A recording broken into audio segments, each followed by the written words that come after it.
India आजकल, सच खबर हर पल। प्लाज्मा थेरेपी, कोरोना वायरस से लड़ने में डूबते को तिनके का सहारा। बीते साल दिसंबर में चीन से निकला कोरोना वायरस अब दुनिया के ज्यादातर देशों को अपनी चपेट में ले चुका है। ये घातक वायरस दुनिया भर में करीब 2 लाख से ज्यादा लोगों की जान ले चुका है और इसका कहर रुकने का नाम ही नहीं ले रहा है। पूरे विश्व के डॉक्टर वैज्ञानिक आज इस वायरस को रोकने की कोशिश में हैं, लेकिन टीके के अभाव में उनके लिए भी मुश्किलें बढ़ती जा रही हैं। ऐसे में कॉन्वालेसेंट प्लाज्मा थेरेपी ने थोड़ी उम्मीद जगाई है। ऐसे में कॉन्वालेसेंट प्लाज्मा थेरेपी ने थोड़ी उम्मीद जगाई है और भारत समेत दुनिया के कई दूसरे देश भी कोरोना को हराने में इसकी मदद लेना चाहते हैं और कहा जा सकता है कि प्लाज्मा थेरेपी डूबते को तिनके का सहारा की तरह सामने आई है। प्लाज्मा थेरेपी है क्या? कन्वालेसेंट प्लाज्मा थेरेपी धारणा पर आधारित है।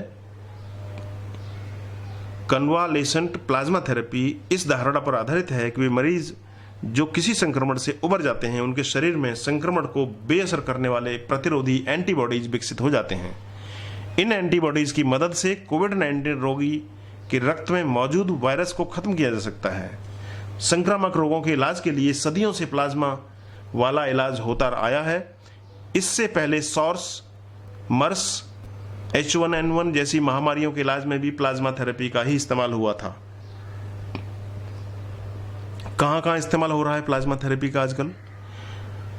भारत की राजधानी दिल्ली में प्रदेश सरकार ने कोविड-19 से बीमार 6 लोगों को प्लाज्मा थेरेपी देना शुरू किया और उनमें से 4 मामलों में सकारात्मक बदलाव देखने को मिले हैं।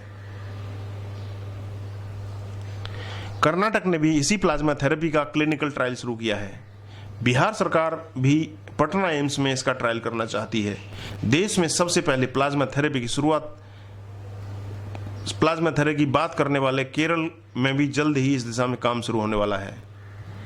देश के अलग अलग राज्यों में 30 से अधिक अस्पतालों ने इसकी इजाजत मांगी है। ब्रिटेन की सरकार ने बीते शनिवार को स्पष्ट किया कि जो लोग कोविड-19 से गंभीर रूप से बीमार हैं, उन पर प्लाज्मा थेरेपी दी जा सकती है।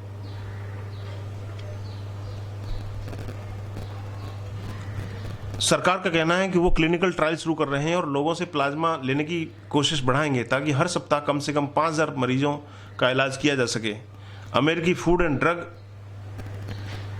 एडमिनिस्ट्रेशन ने कोविड-19 से ठीक हुए लोगों को प्लाज्मा दान करने की गुजारिश की है ताकि दूसरों के लिए इसका इस्तेमाल किया जा सके। विश्व स्वास्थ्य संगठन के अनुसार एबोला वायरस से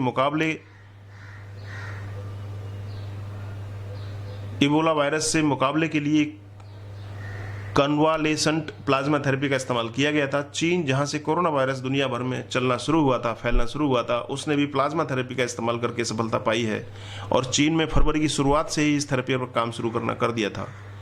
चीनी राष्ट्रीय स्वास्थ्य कमीशन के एक अधिकारी वो यान होंग ने फरवरी के आखिर में इसके प्रयोग के बारे में कहा था कि अब तक ये सुरक्षित और कारगर साबित हुई है। तो क्या कोरोना के बढ़ते कदम रोकने में कन्वालेसेंट प्लाज्मा थेरेपी को बेहद महत्वपूर्ण माना जा सकता है? दिल्ली में कोरोना पैनल के चीफ और ILBS अस्पताल के डॉक्टर SK सरीन कहते हैं कि आपको समझना होगा कि टीका और प्लाज्मा थेरेपी 2 अलग अलग चीजें हैं। प्लाज्मा थेरेपी से इलाज तो हो रहा है, लेकिन लंबे वक्त के लिए हमें कोरोना से बचने के लिए टीके की ही जरूरत होगी। वे कहते हैं कि टीका एक तरह का प्रिवेंटिव कदम है जिसकी जरूरत हर व्यक्ति को पड़ेगी। जिन्हें टीका नहीं मिलेगा उन्हें कोरोना संक्रमण हो सकता है और ऐसे में उन्हें इलाज की जरूरत पड़ेगी। उनके इलाज में प्लाज्मा थेरेपी काम में आती है।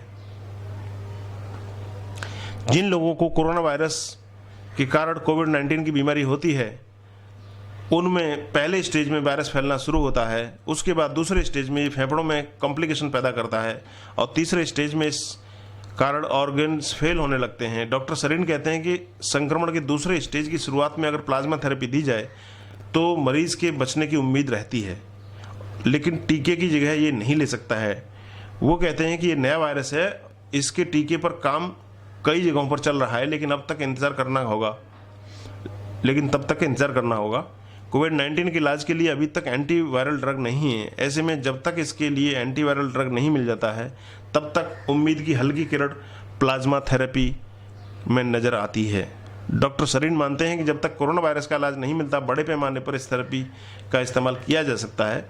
वो कहते हैं कि इसके लिए प्लाज्मा डोनर को आगे आना चाहिए और लोग इसके लिए कई बार खून दे सकते हैं, क्योंकि इससे व्यक्ति में कमजोरी नहीं आती है।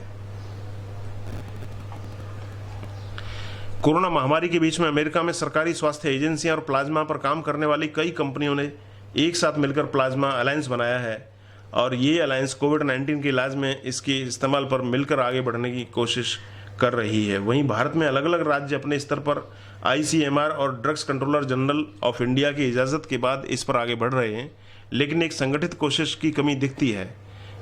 इस सवाल पर डॉक्टर सरीन कहते हैं कि भारत का मामला थोड़ा अलग है। ये तो सरकार का काम है और इस मामले में जो भी कुछ करना है सरकार को भी करना है और उसको ध्यान देना चाहिए। इंडिया आजकल, सच खबर हर पल।